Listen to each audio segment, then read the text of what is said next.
오늘 이제 주제를 보면은 아마 이제 위암과 관련된 내용을 주로 해달라 그렇게 돼 있었는데 조금 범위를 넓혀가지고 위암만 하는 게 아니라 그냥 우리가 보통 속 쓰리고 그럴 때 어떻게 하면 좋을까 뭐 그런 쪽으로 말씀을 드리겠습니다.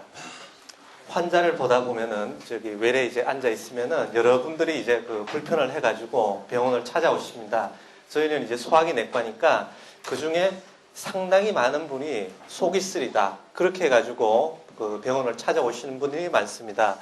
뭐 사람에 따라서는 저렇게 속이 쓰리다 혹은 뭐 속이 타는 느낌이 든다 혹은 심한 경우는 뭐 물어 끌어내는 듯하다 도려낸다 쑤신다 속이 아린다 혹은 이제 사람의 분은 따끔따끔하다 혹은 이제 신물이 올라온다 이렇게 이제 다양하게 불편감을 호소를 하십니다. 되게 이런 비슷한 호소로 이제 오고 이런 경우에 바로 병원에 들리시는 분도 있지만 대개는 뭐 집에서 또 이 약도 먹어보고 저 약도 먹어보고 혹은 뭐 음식도 조절해보다가 별로 호전이 없거나 혹은 이제 걱정이 돼가지고 오시는 분들이 많습니다. 그러니까 이게 뭐 그림 하나인데 저렇게 밥을 먹을 때 이렇게 속이 쓰려서 오시는 분도 있고 혹은 밥 먹기 전에 아파서 오시는 분도 있습니다. 그러면 속이 쓰릴 때 실제로 어떠한 병들 때문에 우리가 속이 쓰린지를 잠깐 보도록 하겠습니다. 여기 이제 그림을 보면은 우리가 이제 음식을 먹으면은 식도를 통해 가지고 이제 위로 들어가는데 여기서 보이는 이제 식도하고 위, 십이지장 이런 곳에 문제가 있을 때 우리가 느끼는 것이 속쓰림으로 느끼는 경우가 많습니다. 잠깐 이제 해부학이라 그러죠. 그 구조를 우리가 보면은 우리가 이제 밥을 먹으면은 입을 통해 가지고 쭉 해서 호수같이 생긴 걸 우리가 식도라 그럽니다. 식도를 통해서 음식이 위로 내려와서 위에서는 음식이 이제 위산과 섞여 가지고 소화가 일어나고 또 음식이 아주 잘게 부셔집니다. 그런 다음에 십이지장이라는 걸 통해서 소장으로 내려가고 이제 대장을 통해서 밖으로 배출이 되게 되어 있습니다. 그 외에 이제 우리가 간이라든가 이자, 췌장이라 그러죠. 이런 곳에서 여러 가지 소화를 도와주는 물질이 분비를 돼가지고 역시 소화가 잘 일어나게 됩니다. 우리가 오늘 얘기하는 속쓰림은 이런 간이라든가 췌장 때문에는 단지 문제가 생기면 소화가 안 된다든가 아프다든가 이제 그런 증상이 생길 수가 있고 속쓰림에 대해서는 대개는 여기 식도라든가 위, 십이지장에 문제가 있어서 속쓰림을 느끼는 경우가 많습니다. 그러면 조금 더 이제 구체적으로 질환명을 한번 보겠습니다. 그러면 과연 언제 속이 쓰릴까? 제일 일반적으로 우리가 아는 것이 약물이라든가 음식으로 인한 속쓰림이 있을 수가 있습니다. 왜 진통제 같은 거 먹으면 속쓰리잖아요. 그럴 수가 있고 또 아주 짠 음식이라든가 매운 거 먹으면은 누구든지 일시적으로 속이 쓰릴 수가 있고 이런 경우가 가장 많습니다. 그리고 이제 두 번째는 기능성 소화불량증, 옛날 표현에 따지면 신경성 위염이다 이런 것들이 있죠. 이런 경우에 속이 쓰릴 수가 있고요. 또 이제 좀 더 구체적인 병명으로 위궤양이다, 십이지장 궤양이다 해가지고 요 두 가지를 소화성 궤양이라 그러는데 이런 경우에 속쓰림의 가장 흔한 원인이 될 수가 있습니다. 요즘 들어서 이제 신문에도 많이 보고 하는 것이 역류성 식도염이라 그럽니다. 위식도 역류질환이라고 그러기도 하는데 식도 끝이 이제 헐거나 그래가지고 똑같이 이제 속쓰림을 느끼는 경우도 있습니다. 가장 이제 걱정하는 거는 사실은 이제 이거죠. 악성 종양. 이게 단순히 뭐 내가 참아서 될 문제가 아니라 진짜 나쁜 병 생긴 거. 위암이 생겨도 속쓰림으로 나타날 수가 있기 때문에 실제 환자들이 오는 경우는 내가 당장 아픈 것도 불편하지만 혹시는 이게 큰 병이 아닐까 해서 오시는 경우가 많습니다. 근데 이제 우리가 중요한 거는 증상이 심하다고 위중한 병은 아니다. 이렇게 해서 사실은 조금 이제 의사도 당황스러운 경우가 많은데요. 본인은 굉장히 힘든데도 실제 검사를 해보면은 뭐 별병이 없는 경우도 많고 반대로 본인은 그냥 뭐 조금 뭐 소화가 안 된다 불편한데 또 검사를 해보면은 큰 병이 많기 때문에 이게 또 의사하기가 어려운 겁니다. 가령 심하게 아프면 아플수록 병이 커지면은 검사할 필요도 없이 당신은 뭐 이제만큼 나쁠 거예요 라고 예측을 할 수가 있는데 그게 아니라 괜찮은 분도 실제 또 검사를 해보면 나쁘고 하기 때문에 항상 우리가 이제 신경을 쓰고 그렇게 되는 상황입니다. 첫 번째로 그러면 기능성 소화불량증이란 건 어떤 거냐 하면은 옛날 우리가 그냥 간단하게 얘기를 하면은 신경성 위염이라고 옛날 게 아마 여러 개 말씀을 많이 들으셨을 겁니다. 이건 어떤 거냐 하면은 나는 속이 쓰리고 속이 부대끼고 불편해가지고 못 참고 병원을 왔는데 병원에 갔더니 진찰하고 뭐 내시경 초음파 같은 걸 했더니 아니, 당신은 아무 검사에 이상이 없습니다. 그럴 때 대개 신경성 위염이요 이렇게 얘기를 합니다. 근데 실제 뭐 이게 병이 없는 건 아니고 불편한데 내시경을 했더니 내시경상으로 괜찮다는 얘기입니다. 본인이 뭐 꾀병을 부리는 것도 아니고 본인은 굉장히 힘들죠. 그래서 이제 환자가 느끼는 것들은 다양하게 느낍니다. 속쓰림으로 나타날 수도 있고 아니면 진짜 속이 아파서 고생하시는 분도 있고 또 포만감이라 그래가지고 배가 꽉 찬 듯하고 소화가 안 되고 안 내려가는 느낌 이런 분들을 호소하는 분이 굉장히 많고 우리가 병원에서 실제 보면은 본인이 불편하다고 해서 오신 분 중에 검사를 해서 정상이어가지고 이렇게 기능성 소화불량증이라고 얘기하시는 분이 사실은 한 절반 이상이 다 이렇게 나옵니다. 그래서 병원에 가서 검사를 할 때 진짜 내가 뭐 병이 있어서 그렇게까지 걱정하실 건 없습니다. 대부분은 사실은 검사를 해보면은 특별한 병이 안 나오는 경우가 더 많습니다. 소화성 궤양은 이거는 조금 더 병이 진짜로 있는 겁니다. 그 위가 헐면은 위궤양이라 그러고 아까 그 위에서 고다음 내려가는 부위를 우리가 십이지장이라 그러죠. 그 부위가 잘 허는데 거기가 헐면은 십이지장 궤양이라 그러는데 증상으로는 위궤양이나 십이지장 궤양이 잘 구분이 되지가 않습니다. 그래서 통틀어서 우리가 소화성 궤양이다 그렇게 얘기를 합니다. 이거는 이제 위라든가 십이지장 그 속이 헐어가지고 실제로 이제 구멍이 풍 파인 거 상처가 난 거를 궤양이라고 그럽니다. 어떻게 되게 느끼냐면 특히 십이지장 같은 경우인데 식사하고 한 두세 시간 후에 그러니까 이제 밥 먹고 나서 이제 속이 고플 때쯤 하면은 그때 쓰리는 경우가 많습니다. 그리고 이럴 때는 이제 우유라든가 뭐 음식 같은 걸 조금 먹으면은 조금 좋아지는 그런 경우가 많고요. 이게 심한 경우는 새벽에도 이제 자다가 한 서너 시쯤에 속이 쓰려가지고 깹니다. 그러니까 낮에 쓰리는 것이 아니라 자다가 쓰려가지고 깨고 이런 정도면은 궤양이 있을 가능성이 있습니다. 그리고 드물게는 이제 위장 출혈의 원인이 됩니다. 이제 속이 헐어가지고 아픈 부분뿐만 아니라 이제 거기에 혈관 같은 게 헐으니까 터지죠. 터지니까 이제 피가 나오고 피가 나올 때 갑자기 그게 많이 나오면 진짜 피를 토하기도 하고 그걸 토혈이라 그러고 아니면은 피가 나온 것이 이제 장을 통해서 대변으로 나오면은 빨간색으로 나오는 게 아니라 검은색으로 나옵니다. 이제 검은 게 우리가 변비가 있으면 왜 변이 조금 검죠. 그런 정도의 검은 것이 아니라 짜장면 있죠. 짜장처럼 그렇게 끈적끈적하게 나오는 것들은 그거는 이상이 있는 겁니다. 그럴 때 이제 이렇게 나올 수가 있습니다. 간단하게 이제 그림을 보시면은 요게 이제 우리가 위라 그랬죠. 그죠? 위가 있고 여기 넘어가는 부위, 여기를 십이지장이었는데 요 부위가 잘 헙니다. 그래서 내시경을 보면은 이제 여기 실제적으로 이렇게 헐어 있고 그거를 조금 더 확대해가지고 현미경으로 보면은 이렇게 쭉 정상으로 덮여 있는 것이 이렇게 푹 분화구처럼 이렇게 파인 거 이거를 우리가 궤양이라고 그럽니다. 그러니까 이렇게 파였으니까 당연히 속이 쓰리고 아프겠죠.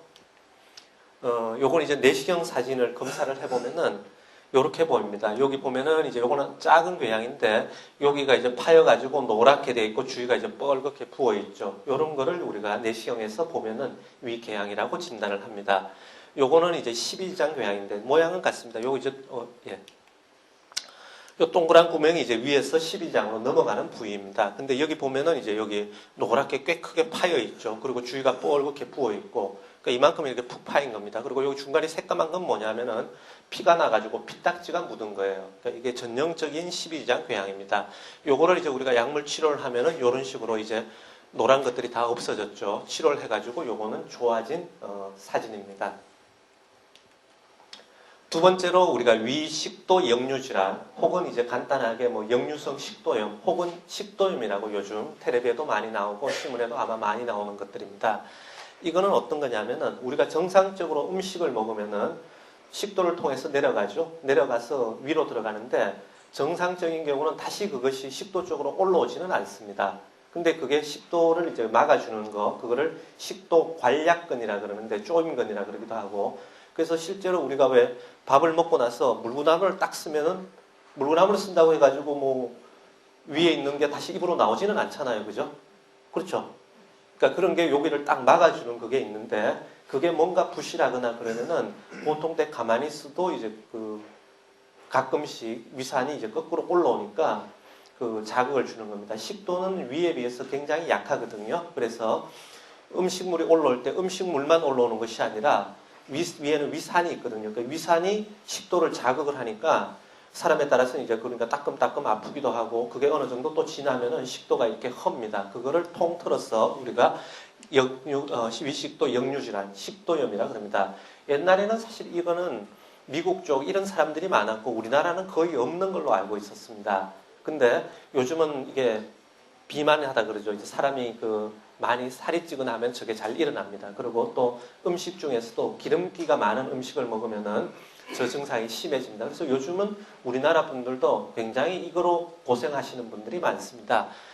그래서 이제 주로 식사 후에 뭐 신물이 올라오거나 특히 여기 명치 혹은 명치보다 조금 더 위, 가슴 쪽이 애린다, 쓰린다 이렇게 표현하시는 분들이 많습니다. 그리고 특히 기름진 음식이나 커피 이런 걸 먹으면 심해지는 경우가 많습니다. 요게 이제 그림인데요. 정상적으로 우리가 음식을 드시면은 입을 통해서 식도를 통해서 여기 내려가면 다시 올라오지 않습니다. 그래서 여기서 이렇게 딱 조여주는 근육이 있는데 여기가 뭔가 부실함이 생기면은 음식이 다시 식도 쪽으로 올라와서 식도를 자극하는 거 이거를 역류성 식도염이라고 그럽니다. 요거는 이제 내시경상으로 얘기인데요. 여기 조금 더 이제 그 하얗게 보이는 부위가 식도고 조금 내려가서 여기 더 빨갛게 보이는 부분이 이제 위가 시작하는 부위입니다. 그러니까 여기가 정상적으로 딱 좁아져 있는데 이분 같은 경우는 여기서 이렇게 화살표처럼 이렇게 쭉 뻘건 것이 올라와 있죠. 그죠? 그러니까 이런 것들이 위산에 의해 가지고 여기가 손상을 입은 겁니다. 이런 게 내시경에서 보이면은 역류성 식도염이라 그럽니다. 근데 다행인 거는 이런 역류성 식도염이 있다 하더라도 이거는 우리가 암하고는 아주 직접적으로 관련되지는 않습니다. 그러니까 치료만 하시면은 별다른 문제는 없습니다. 약물로 인한 속쓰림이 우리가 아까 얘기한 것처럼 흔히 경험하는 것입니다. 뭐 약이라고 모든 약이 사실 다 그런 건 아닙니다. 대부분의 약들은 뭐 먹는다고 속에 크게 부담이 있는 약은 요즘은 그렇게 많지는 않습니다. 특히 뭐 혈압약이라든가 이런 것들도 당뇨약 이런 것들은 상당히 안전한 약입니다. 근데 우리가 아스피린 같은 거 많이 먹죠. 그 머리가 아프다든가 그럴 때 아스피린 또 소염제라 그래가지고 왜 삐거나 그러면은 진통 소염제라고 먹잖아요. 이런 거는 왜 관절 아프고 할 때 먹으면은 굉장히 많은 분들이 고생을 하시죠. 그리고 항생제 이런 것들은 꽤 위에 부담을 주는 경우가 많습니다. 그래서 이런 약을 먹을 때는 항상 이제 그런 증상이 안 생기는지를 확인을 하고 필요한 경우는 이제 그 위를 도와주는 약과 같이 먹는 경우가 많습니다. 뭐 잠깐 속 쓰려가지고 뭐 그런 경우는 사실은 큰 문제가 아닌데 이런 경우는 이제 위궤양도 생기고 그래서 위출혈 같은 게 생기는 분들이 있습니다. 그래서 이런 거는 어떻게 따지면은 젊은 사람들은 왜 약을 오래 먹는 경우가 없잖아요. 한두 번 먹으니까 문제가 안 되는데 조금 연세 드신 분들은 뭐 무릎 아프니까 사실 계속 대놓고 먹어야 되시는 분들이 있거든요. 그런 분들은 이런 위험도가 높으니까 항상 어떤 문제가 안 생기는지는 좀 관심 있게 보셔야 될 것 같습니다. 그래서 병원을 가면은 속이 쓰려서 병원 가면 대개 의사 선생님이 여러 가지를 묻습니다. 뭐 어떠냐, 언제 아프냐 그러면서 꼭 물어보시는 것이 최근에 뭐 다른 약 먹은 게 없느냐 꼭 물어보십니다. 그럴 때가 바로 이런 것 때문에 물어보거든요. 그래서 가령 속이 쓰려서 병원에 가시면은 이런 거는 확실하게 미리 얘기를 해주시면 좋습니다. 내가 관절 때문에 요즘 계속 약을 먹고 있다든가 그런 거는 확실하게 말씀을 해주시면은 진찰에 많은 도움이 됩니다. 요게 이제 내시경의 한 예인데요. 여기 보면은 이분도 이제 뭐 감기약 같은 거를 며칠 먹은 다음에 속이 쓰려가지고 내시경을 했더니 여기 보면 이제 새까만 딱지들이 여러 군데가 있죠. 요런 건 뭐냐면은 위가 이제 헐어가지고 피딱지가 여러 군데 맺혀 있는 거예요. 대개 이런 경우는 이제 만성인 경우보다 급성적으로 오는 경우가 이런 모양을 띠는 경우가 많습니다. 그리고 이제 이럴 때 약 물어보면은 내가 며칠 전에 속이 감기 기운 때문에 뭐 3, 4일 약을 먹었는데 그다음부터 아팠어. 그리고 이렇게 보이면은 그거는 되게 약 때문에 그렇구나 라고 우리가 생각을 할 수가 있습니다. 제일 무서운 게 이제 악성 종양인데 위암이 가장 많은 원인이 되고 요즘 들어서 특히 나이 드신 분 중에는 식도암도 있을 수가 있습니다. 이런 것들이 원인이 있을 수가 있는데 처음에 얘기했듯이 다른 병들, 궤양이라든가 이런 것들이 증상만으로 구분이 되지가 않습니다. 요렇게 아프면 암이고 요렇게 아프면 궤양이고 이렇게 딱 되면 좋은데 그렇게 되지가 않기 때문에 우리가 꼭 필요한 경우에 이제 검사를 하게 되는 것입니다. 근데 위암이 그 조기에 발견하면은 사실은 요즘은 치료가 아주 잘 되는 병입니다. 그래서 조기에만 발견하면 큰 문제가 아닙니다. 근데 그 시기를 놓치고 혹은 병원에 굉장히 늦게 오시고 한 분 중에 병이 꽤 진행이 되면은 어떤 일이 벌어지냐면은 그 진짜 뭐 속이 아프니까 못 드시는 게 한두 달 지나가면은 체중이 이제 감소될 수가 있고 빈혈 같은 것이 생겨서 전신 무력감이라 그러죠. 그럴 수가 있고 또 그 장출혈 같은 게 돼서 오시는 분들도 있습니다. 그래서 이런 것들이 오면은 조금 진행이 됐을 가능성이 있습니다. 그래서 그 필요할 때 바로바로 검사를 받으시는 게 좋겠습니다. 그래서 요거는 이제 위암을 내시경을 한 건데 여기 보면은 이제 이렇게 커다란 덩어리가 있죠. 그죠? 덩어리가 있으면서 이런 것들은 많이 흐른 것들이거든요. 그러니까 이런 것들이 이제 전형적인 우리가 위암의 소견입니다. 아까 보통 양성교양은 이렇게 예쁘게 이렇게 살짝 파였죠. 그죠? 근데 이거는 벌써 덩어리가 생겨가지고 흐른 거니까 저거는 육안적으로 우리가 보기에도 암으로 보입니다. 그래서 필요한 경우 이제 저기서 조직 검사를 하게 되겠습니다. 요거는 이제 또 다른 예인데 마찬가지로 여기에 크게 이제 덩어리가 있으면서 헐었죠. 요런 것들이 위암의 예가 되겠습니다. 요거는 이제 아주 다양한 경우입니다. 똑같이 사실은 병명은 위암입니다. 여기도 보면은 이제 여기 조금 덩어리가 있으면서 살짝 이렇게 헐어 있는데 요거는 이제 우리가 검사를 했더니 이제 암세포가 나왔습니다. 그래서 위암인데 요런 정도는 우리가 밖으로 병이 퍼졌을 가능성이 사실은 거의 없어지는 모양입니다. 이런 경우는 그래서 우리가 수술만 하면은 뭐 항암 치료도 필요 없고 대부분은 뭐 수술하고 나면 그거로 치료가 끝날 만큼 좋습니다. 그래서 우리가 내시경을 하는 이유는 사실은 이런 상태에서 가능한 병을 발견하고자 알아서 내시경을 하는 겁니다. 우리가 이제 검사를 해가지고 이런 상태에서 발견을 하는 것보다는 이런 분들은 이제 어떻게 될지 모르거든요. 수술을 못할 수도 있고 또 수술을 해도 그 나중에 봤더니 이제 뭐 여러 군데 좀 가 있어가지고 약물 치료를 해야 된다든가 이제 그렇게 고생을 하시고 또 고생을 해서 또 다 좋아지면 다행인데 다시 재발을 하고 그럴 확률이 높습니다. 그런 반면에 이렇게 이제 아주 초기에 우리가 발견을 하면은 이거는 뭐 사실은 본인으로 봐서는 저희는 그럽니다. 별 증상이 없는데 내시경을 해가지고 이렇게 발견되는 분이 있습니다. 그러면은 환자는 뭐 청천벽력이죠. 난데없이 이제 위암에 걸렸다 그러니까. 근데 저희는 사실 환자를 위로합니다. 아유, 이런 건 어떻게 따지면 진짜 다행이라고. 요때 뭐 증상 별로 없는데 지내가지고 그게 뭐 6개월, 1년 지나면은 그때는 손도 못 쓰고 하는데 이거는 치료를 할 수 있는 상태에서 발견이 되면은 뭐 이거는 진짜 뭐 그 하늘이 도운 거죠. 그래서 뭐 이런 상태면은 의사도 좋고 환자도 좋고 이런 상태가 됩니다. 좋다는 표현은 좀 이상하고요. 그래서 이제 음식이라든가 스트레스들도 이제 영향이 있습니다. 뭐 흔한 잘 아는 거죠. 뭐 맵고 짠 음식을 먹는다든가 커피, 탄산음료도 사실 좋지가 않습니다. 이런 걸 먹으면은 그것 자체가 이제 위를 자극하기 때문에 우리가 속쓰림감으로 나타날 수가 있고 심한 경우 이제 불안이라든가 스트레스가 있어 역시 위산이 많이 나오고 하기 때문에 일시적으로 속쓰림을 느끼실 수가 있습니다. 속쓰림을 그러면은 이렇게 느껴가지고 병원에 오면은 어떤 식으로 우리가 그럼 의사 선생님이 검사를 하느냐 그거를 조금 자세하게 보겠습니다. 다 아마 아시는 내용일 텐데 우리가 이렇게 해서 의사 선생님이 검사를 하라 그러는구나 그렇게 알고 계시면 될 것 같습니다. 뭐 다 아시는 것들이죠. 위내시경을 가장 기본적으로 하죠. 그리고 이전에 우리가 이제 검사를 하던 것 중에 위장 조영술이라고 그래가지고 왜 흰 밀가루 같은 물약 먹으면서 엑스레이 기계 삑삑 돌려가지고 하는 거 있죠. 그거를 위장 조영술이라 그러는데 요즘은 사실은 같은 위를 보는 건데 내시경 검사가 장점이 많기 때문에 조금 불편하더라도 대개는 내시경 검사를 먼저 권합니다. 그리고 헬리코박터 파일로리라는 세균을 아마 뭐 광고에도 나오고 그 많이 이제 아실 겁니다. 그래서 뭐 아주 연세 드신 분들도 안 되는 발음으로 그 헬리코라는 거 뭐 있잖아 그래가지고 오시는 분들이 많습니다. 이게 뭐 왜 외국 사람이 와서 뭐 광고도 하고 그랬죠. 뭐 그런 것들에서 많이 하는데 요거에 대해서도 잠깐 설명을 드리겠습니다. 그리고 초음파 검사 이런 것들 대개 요 정도 기본적인 검사를 합니다. 물론 여기서 이제 병이 나오면은 병의 이제 유무를 알기 위해서 뭐 CT를 하기도 하고 이제 병을 더 진행하기도 하지만 대개 요 정도 검사를 아마 기본적으로 하실 겁니다.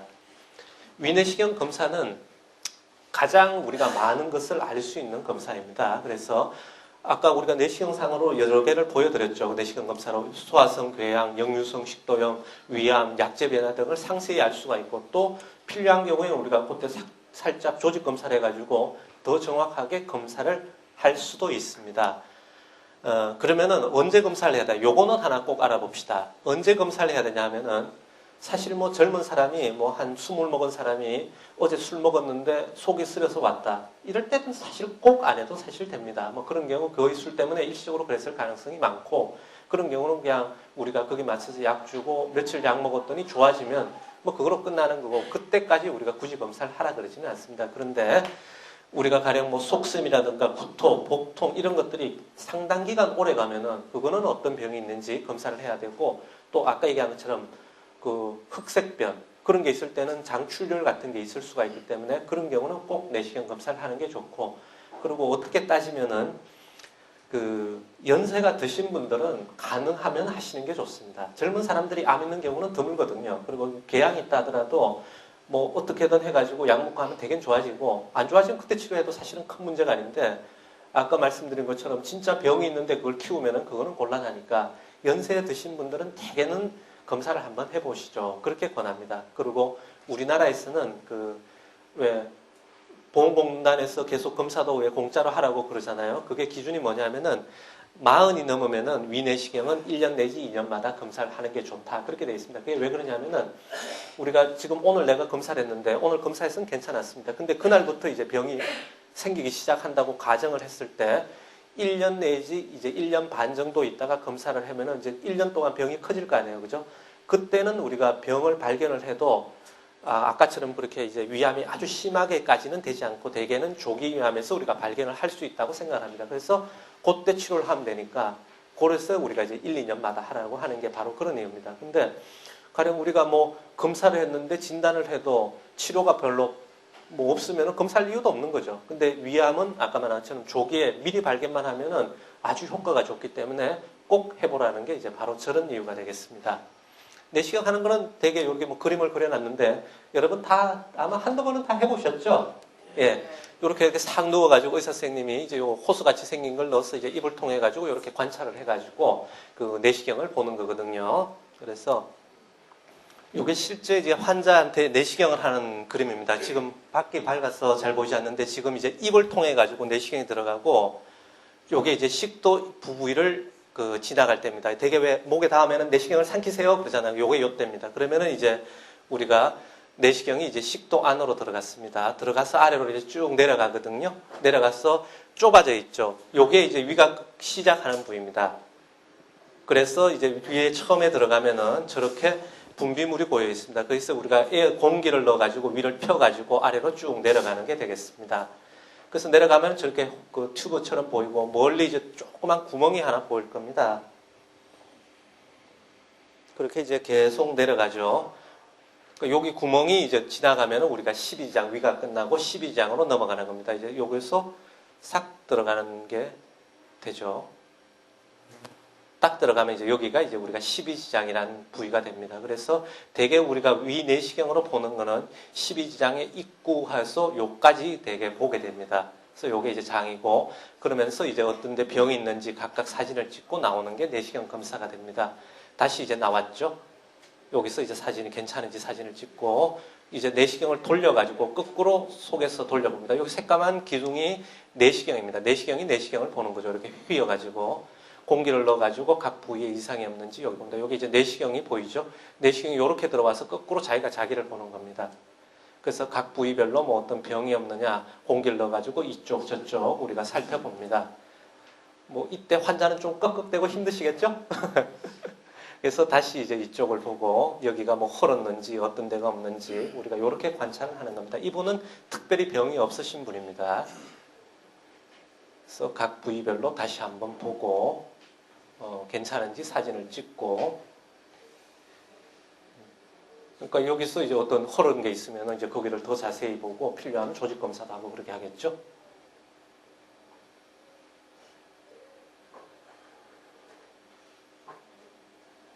여기 이제 정상적으로 이제 우리가 금식을 하더라도 이렇게 약간의 위에 분비물은 있습니다. 이제 각각을 돌려서 필요한 경우 이제 그거를 뽑아내서 검사를 하고 이제는 나오는 단계입니다.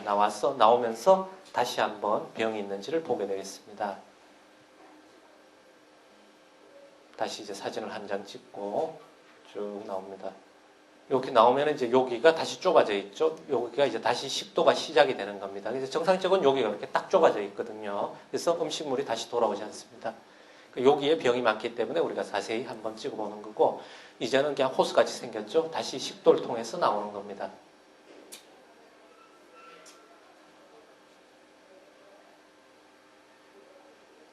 이제 거의 다 입 쪽까지 나왔죠. 여기 이제 입이 되고 거의 상부식도 입 쪽에 가깝습니다. 그래서 여기는 이제 입안이고, 여기 보면은 이제 숨구멍도 같이 보이고 혀가 보이죠. 그래서 이제 입 밖으로 나오는 겁니다. 이런 과정으로 내시경을 하시는 겁니다.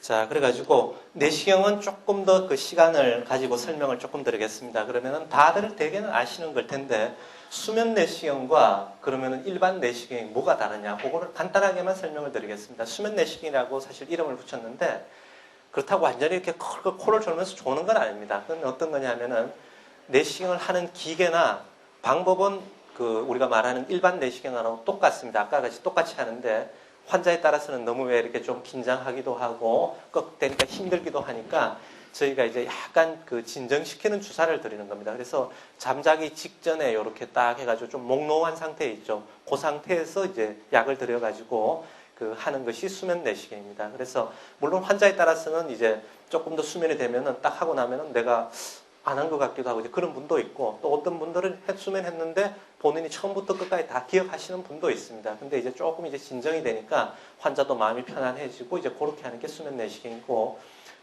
왜 가끔 뭐 수면 내시경을 하다가 뭐 사고가 났다는 그런 얘기를 듣잖아요. 근데 대부분은 굉장히 사실은 안전합니다. 그냥 무턱대고 약을 팍 주는 게 아니라 저거를 할 때 가장 문제가, 우리가 진정이 되면은 주사제를 맞으면은 뭐 이렇게 주무시는 거는 상관이 없는데 사람에 따라서는 숨을 잘 안 쉬는 경우가 있어요.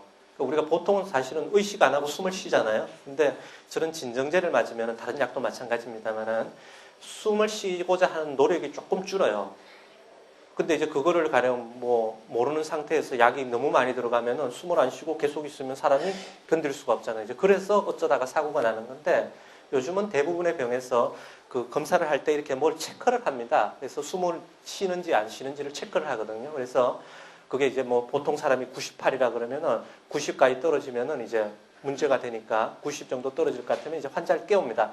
저기 뭐 숨 좀 쉬세요 그러고 하거든요. 그럼 다시 올라가고 이제 그렇게 하기 때문에 그런 경우는 문제가 있는 경우는 거의 없습니다. 그래서 그렇게 뭐 불안해가지고 수면하면 이게 뭐 큰일 난다, 그렇게 생각하실 필요는 없을 것 같습니다. 또 그리고 이게 마취는 아니거든요. 마취란 건 뭐냐면은 완전히 신경을 죽여가지고 뭐 무슨 일이 벌어지는지도 모르고 째도 모르고 이제 그런 게 마취인데, 이거는 마취는 아닙니다. 그래서 수면이 된 상태에서 주사를 맞아도 환자분 보고 이쪽으로 좀 누우세요 그러면 다 눕고 그렇게 하거든요. 그런 상태에서 하는 겁니다.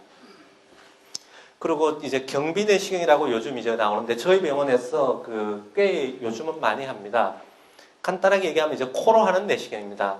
보통 내시경은 아까 말한 것처럼 입을 통해서 하잖아요. 근데 입을 통해서 내시경을 할 때 가장 힘든 게 뭐냐면은 아픈 게 아니라 사실 구역질 나는 거죠. 억억대고 구역질이 나는데, 경비 내시경이라는 건 어떤 거냐면은 내시경이 굉장히 가느다랍니다. 요게 보통 우리가 일반 하는 내시경인데 대개 한 10mm, 그러니까 한 1cm 내지 11mm, 그 정도 보통 내시경을 씁니다. 요즘 많이 가늘어졌다고 하지만, 근데 경비 내시경은 5mm, 그러니까 한 그 길이가 절반이니까 그 두께는 거의 한 4분의 1 정도밖에 안 됩니다. 굉장히 가늡니다. 그걸 가지고 이렇게 코를 마취해가지고 콧구멍을 통해서 해서 내시경을 넣습니다. 그렇기 때문에 뭐 콧구멍이 아플까 그러는데 콧구멍을 마취를 하니까 그렇지는 않습니다. 콧구멍으로 하고 들어가면은 환자가 그 구역질이 굉장히 적습니다. 그리고 또 하면서 왜 내시경을 할 때는 입 안에 이렇게 있으니까 뭐 말도 못 하잖아요. 근데 이거는 아무런 문제가 없습니다. 그리고 뭐 내가 어디가 불편해요, 어디 보여주세요 하면은 얘기를 다 하실 수가 있거든요. 그래서 저희 병원에서는 원하는 경우에 이제 경비 내시경을 요즘 꽤 많이 하고 있습니다. 그래서 뭐 수면을 해도 되고 경비를 해도 되고, 그거는 이제 그런 식으로 우리가 검사를 합니다. 그래서 뭐 경비 내시경 그러면은 무슨 뭐 야간 경비도 아니고 뭐 그럴 텐데, 한자를 쓰니까 어렵습니다. 이게 경자가 뭐냐면은 뭐를 통해서 한다 그러고, 비자는 코비자거든요. 그래서 코를 통해서 하는 내시경. 그래서 저희가 이름을 여러 가지 붙여봤는데, 코로 하는 내시경 그러니까 뭐 뜻은 잘 통하는데 또 좀 이상하잖아요. 그래서 결국은 할 수 없이 그냥 일본 사람도 쓰는 말이 이제 경비 내시경이라고 대개는 표준해서 쓰고 있습니다. 또 뭐 다른 좋은 말이 있으면은 뭐 어떤 거 했으면 좋겠다 그러는 얘기 좀 해주세요. 그럼 그거로 바꿀게요.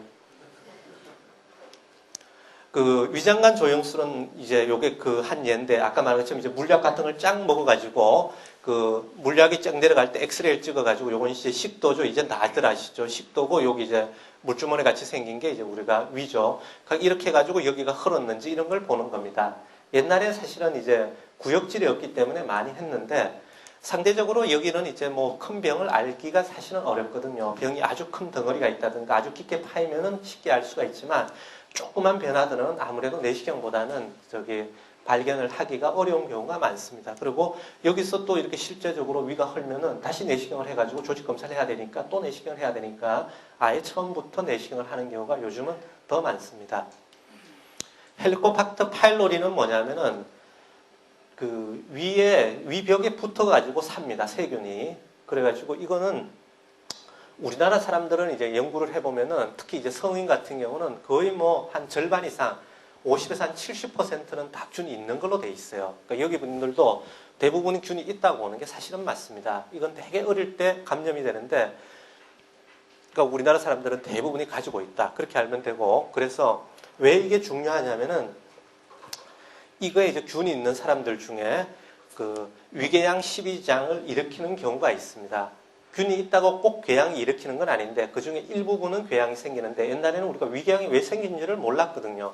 그냥 단순히 위산이 많이 나서 생긴다 그러는데 그러면 왜 위산이 많이 생겼냐지를 몰랐는데 요즘은 연구를 해보니까 저 헬리코박터 파일로리 균이 있으면은 그 중에 일부분은 위산을 많이 나오게 하고 그래서 궤양이 생긴다. 그렇게 알고 있습니다. 그래서 또 하나는 이렇게 위험이 있는데 그렇게 오래되다 보면은 위험이 없는 사람에 비해서 암이 조금 더 많이 생긴다. 그렇게 해서 이 두 가지가 중요합니다.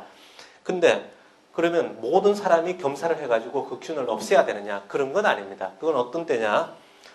소화성 궤양이 있는 경우. 내시경 검사를 했더니 위궤양이 있단 말이에요. 위궤양이 있는데 또 같이 검사를 했더니 헬리코박터 균이 있다. 이런 경우는 우리가 꼭 없애줍니다. 그렇게 없애주면은 궤양이 다시 생길 확률, 재발이라 그러죠. 그것이 많이 없어지는 걸로 되어 있기 때문에 그럴 때는 꼭 없애고 또 위암 수술을 한 경우에 또 균이 있을 때는 없애줍니다. 대개 이럴 때 우리가 균을 없애주는 걸로 되어 있고 단순하게 뭐 내시경을 했는데 위염이요. 그래서 균이 있는데 꼭 없애지는 않습니다. 그래서 균이 있어도 저게 진짜 속쓰림하고 원인하고는 잘 맞지가 않기 때문에 그 선생님에 따라서는 없애주는 게 좋다 하시는 분도 있지만 아직까지 꼭 없애야 되는 건 아니라고 알고 계셔도 될 것 같습니다. 뭐 그냥 간단하게 그림을 그리면 이렇게 생겼습니다. 균을 현미경으로 크게 확대하면은 여기에다가 이제 그 뿔이 달려가지고 살살살살 움직이게 됩니다. 요거는 이제 전자현미경으로 본 건데 이런 것들이 다 세균 덩어리가 됩니다. 물론 뭐 저런 게 몸에 있다 하면 기분은 안 좋겠지만 저게 또 뭐 별다른 문제를 일으키지 않으면은 크게까지는 신경을 안 쓰셔도 됩니다. 요게 이제 우리가 그 책에 있는 내용인데요. 이 헬리코박터랑 균이 감염이 되면은 처음에 이제 하는 거는 만성 표재성 위염이 생길 수가 있고 대부분은 이 상태로 계속 가는 경우가 많습니다. 근데 그 중에 일부분에서 소화성 궤양이 생기기도 하고 또 일부분은 이제 위암이 생길 수가 있는데 그 근본 원인이 헬리코박터 파일로리다. 그런 정도 알고 계시면 될 것 같습니다. 속쓰림에 그러면 이제 치료는 어떻게 할까? 이제 우리가 진단을 했단 말이에요. 이제 속이 쓰려서 병원에 갔더니 내시경 검사하고 여러 가지를 해서 위궤양이요, 뭐 혹은 뭐 식도염이요 했는데 그럼 어떻게 할까? 그거를 잠깐 보겠습니다. 그럼 이제 굳이 병명을 붙이면 아까 말한 것처럼 소화성 궤양, 역류성 식도질환, 기능성 소화불량증 이렇게 나눠서 잠깐 보겠습니다. 소화성 궤양의 치료는 일단 정확하게 진단을 해야 됩니다. 이게 진짜 궤양이 있는지 아니면 위암이 아닌지 아니면 약 먹고 잠깐 그런 게 아닌지 정확하게 진단이 돼야 거기에 맞춰 치료를 하는 거죠. 일단 정확하게 이제 진단이 되었다 치고 그럴 때 그 담배를 태우신다든가 술 어떤 이제 아까 말한 아스피린, 진통제 같은 걸 먹으면 증상이 더 심해지기 때문에 이런 것들은 가능하면 끊는 게 좋습니다. 그래서 우리가 위장약을 씁니다. 궤양약을 쓰는데 사실은 요즘은 궤양약이 굉장히 좋습니다. 그 한 10년 전, 20년 전에는 그 약들이 사실은 치료는 되지만 부실했거든요. 그래서 약 먹으면은 뭐 조금 좋아졌다가 다시 나빠졌다 그랬는데 요즘은 제대로 진단을 해가지고 제대로 치료를 하면은 궤양은 아주 잘 좋아집니다. 즉, 한 대개 4주 내지 8주 정도 약을 드시라 그러는데 아까 같이 심한 위궤양이 있다 하더라도 한 대개 한 일주일 정도 먹으면은 증상은 완전히 없어져요. 아무런 아픈 것도 없고 그러는데 완전히 그게 이제 살이 자라나게 가지고 할 때까지는 우리가 4주 내지 6주 정도 약을 먹으라 그러거든요. 그래서 4주 정도 약을 먹으면 아주 좋아집니다. 그리고 아까 말씀드린 바와 같이 헬리코박터 파일로리 세균이 있는 경우는 그 항생제를 추가를 해가지고 이 세균을 같이 죽여주는 되게 그런 식으로 치료를 하십니다. 그래서 여기 뭐 간단하게 그림을 그렸지만 이렇게 뭐 술 드시고 담배 태우고 이러시면 안 된다는 얘기입니다. 역류성 식도염은 어떨 때 심해지나 하면 이런 것들이 사실 심해지게 하는 원인입니다. 흡연, 과식, 특히 이제 기름기가 많은 음식들, 그리고 초콜릿, 알코올, 술이죠. 이런 것들을 먹으면은 증상이 훨씬 더 심해지기 때문에 치료가 잘 안 되기 때문에 이런 것들은 꼭 좀 끊으시라 그렇게 말씀을 드립니다. 그리고 너무 체중이 많으신 분들은 역류가 더 잘 되거든요. 배에 압력이 올라가니까 더 잘 되거든요. 그래서 체중이 너무 많은 경우는 좀 체중을 줄이시는 게 좋겠다. 그렇게 말씀을 드립니다. 그리고 이제 약물 치료를 합니다. 이제 위산을 억제를 해가지고 역류가 되더라도 손상이 없게 그런 식으로 치료를 합니다. 그래서 대개 한 8주 정도 저희가 약을 드립니다. 근데 역류성 식도염은 문제가 뭐냐면은 약을 먹으면 아주 좋아지는데 사실 약을 끊으면 다시 생기는 경우가 많으십니다. 그렇기 때문에 그때그때 필요해서 또 약을 드리기도 하고 또 그런 경우 이제 이런 것들 위험 인자라 그러죠. 이런 것들은 가능하게 피하면서 조절을 하게 그렇게 되겠습니다. 기능성 소화불량증은 그 환자가 제일 답답해하는 병 중에 하나입니다. 아예 위궤양처럼 내가 속이 아파서 왔는데 이렇게 검사를 했더니 이렇게 속이 헐어서 아파요. 그리고 그러면 환자도 시원하죠. 아, 내가 이게 헐어서 아프구나. 그리고 또 약을 먹으면은 싹 까물면은 증상도 확 좋아지거든요. 근데 이 기능성 소화불량증은 병 같지도 않으면서 뭐 병 검사해도 정상인데 본인은 아팠다 말았다 불편했다 그거를 뭐 심한 사람은 뭐 20년 30년 하시는 분도 있거든요. 근데 뭐 위안이 될지 모르겠지만 그렇다 하더라도 이거 자체가 나쁜 병이 되는 건 아닙니다. 그래서 환자한테는 저희가 뭐 좀 안심을 시켜드릴 때는 어떻게 시켜드리냐면은 그냥 위가 남보다 좀 약하다 그냥 생각하십시오. 그래서 뭐 불편하면 그때 좀 약 드시고 하시면 됩니다. 그냥 편하게 사세요. 그렇게 말씀을 드립니다. 그래도 뭐 잘 이해는 안 되죠, 사실은. 근데 어쨌든 큰 병이 아니라는 거는 알고 계시면 되고, 이렇게 심하게 하는 원인들, 음식 같은 걸 본인이 좀 조심을 하시고, 감기약 같은 거 먹을 때 좀 조심을 하고, 이제 그런 것들이 증상이 심해지지 않으니까 도움이 되는 걸로 되어 있고, 너무 증상이 심하면은 이제 그때 우리가 위산 억제제라든가 위운동 개선제, 이런 것들이 의사 선생님을 대개 처방을 해서 증상 호전을 가져오게 됩니다. 뭐 여러 가지 이제 음식 먹는 것 중에 있는데 하기는 어렵습니다. 사실은 조금씩 자주 먹는 게 좋고 지방 섭취 줄이고 스트레스 줄이고 심할 때는 단단한 음식보다는 죽과 같은 유동식이 좋고 그리고 또 어떤 특정 음식을 먹으면 심해지는 경우가 있거든요. 사람마다 그건 다릅니다. 그런 경우는 이제 그 음식은 좀 피하는 게 좋다. 그리고 식후에 심한 운동을 피하고 가벼운 산책을 하라 그러는데 뭐 꼭 이렇게 되지는 않죠, 사실은. 근데 가능하면 이제 이렇게 하시면 좋다. 그런 얘기입니다. 뭐 몇 가지 궁금한 사안을 했는데 위궤양이 위암으로 바뀌냐 이거에 대해서 한번 얘기를 해보겠습니다. 옛날에는 이런 표현을 많이 썼습니다. 뭐 어떤 분이 옆집에 사는 분이 계속 위궤양으로 고생하셨는데 어느 날 병원에 뭐 가봤더니 이번에는 위암으로 진단을 받았다. 그래서 그러면은 이게 위궤양이 시간이 지나면은 위암으로 되는구나 그렇게 생각하실 수가 있는데 사실은 전혀 다른 병입니다. 왜 이런 오해가 생겼냐 하면은 요즘은 이제 그런 게 많이 줄었는데 옛날에는 사실은 병원에 가도 검사를 제대로 못 하고 그랬거든요. 그래서 뭐 병원에 가서 속 쓰리면은 이제 진찰 같은 거 하고 뭐 위궤양입니다. 이제 그렇게 해서 이제 약 주시고 치료를 하거든요. 그렇게 해서 뭐 좀 좋아졌다 말았다 했는데 한 몇 개월이 지나도 안 좋아지니까 그때서야 검사를 해보니까 이제 위암으로 진단이 되는 경우인데 사실은 그런 경우는 따져보면 처음부터 위궤양이 아니라 위암이었던 거거든요. 이제 그래서 병이 바뀌는 게 아니라 처음부터 병이 그랬을 가능성이 있고 또 하나는 옛날 같은 경우 이제 물약 먹고 사진을 찍으면은 위궤양인지 위암인지 구별이 확실치 않은 경우가 있습니다.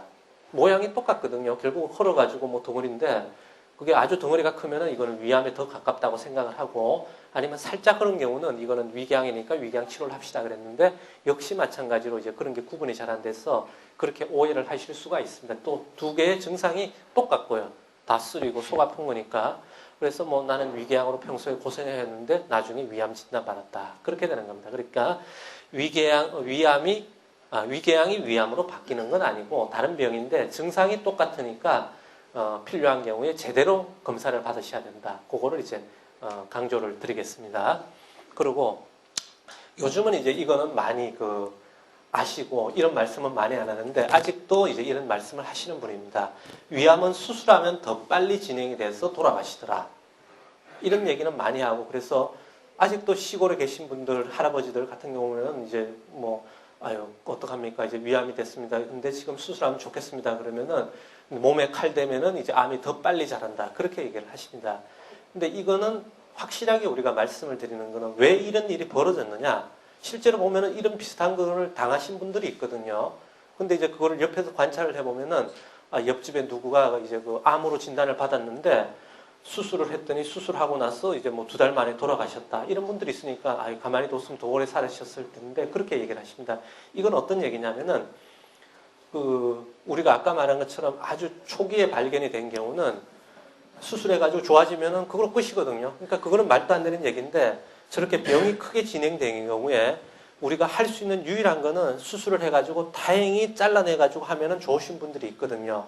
근데 그거를 정확하게 알기는 어려워요. 우리가 CT라든가 그런 검사를 하더라도 진짜 이렇게 간에 가 있고 이러면은 수술을 할 필요가 없고 수술을 해도 안 되는데 그 중간에 애매모호한 분들이 있거든요. 그런 분들이 가령 고칠 확률이 50%만 되면은 사실은 칼을 대가지고 50%는 사니까 그거를 이제 의사 선생님은 대개 수술하라 그러거든요. 근데 그렇지 않은 50%는 이제 수술을 해도 사실은 돌아가시고 수술을 안 하고 둬도 사실은 몇 달을 못 사시는 분인데 그런 분들을 이제 옆에서 봤더니 저분은 수술했더니 몇 달 만에 돌아가셨다. 이제 그렇게 되는 거거든요. 그래서 칼 됐다고 그게 병이 빨라지는 거는 없습니다. 그래서 의사 선생님도 도저히 가망이 없는데 수술을 합시다. 그런 분은 없거든요. 그래서 단지 아까 말한 것처럼 50% 이상 가능성이 있으면은 해서 안 되면 할 수 없지만 할 수 있으면 해보자. 그렇기 때문에 이제 그런 정도에서 하고 이건 진짜 잘라도 아무 소용이 없다. 간에 가 있다. 이렇게 있는 경우는 그런 경우는 아예 수술하라고 말씀을 안 하거든요. 그래서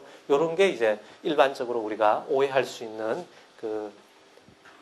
사항입니다.